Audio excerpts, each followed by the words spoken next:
Order today, which will keep employers from asking for criminal history until later in the hiring process. This means a concept known as ban the box is now statewide. KOMU8's Alex Nosteler is here to tell us about the executive order and what it means for hiring new workers. Executive Order 1604 says it will lower the chances a felon commits another crime and improve public safety. I spoke with an executive at a job agency and a previously convicted felon who gave me their opinions. Thank you for calling Job Finders. This is Julie. How may I help you? Ban the box laws are already in place for some Missouri cities, most notably Columbia and Kansas City. Both cities passed similar policies in 2014. Guy Hewlin is the vice president of Job Finders Employment Services, which helps people find employment in Columbia, Jefferson City, and Mexico.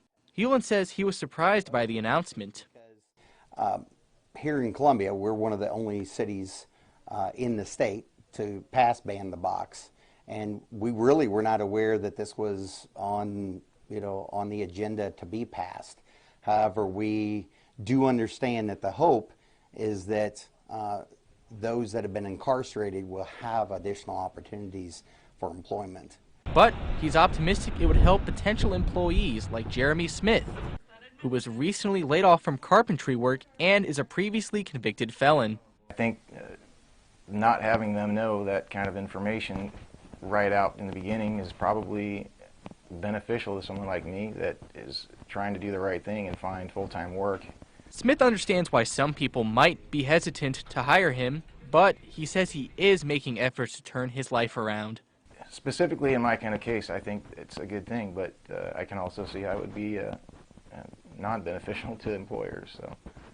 While Hewlin says the order will be a positive thing for Missourians, there are still some unanswered questions. If we're dealing with the state of Missouri and we have some state of Missouri contracts, it's really not known yet whether or not a subcontractor to the state is going to have to comply with this, or whether or not this is going to stay at the state level only, like a direct hire through the state of Missouri. But I imagine this will be applied across the subcontractors, which is what Job Finders would be doing for the state of Missouri. In Columbia, a similar ordinance applies to all employers within city limits, and enforcement is handled by the Human Rights Commission. However, for the entire state, this remains to be seen. No one KOMU8 spoke to was against the order.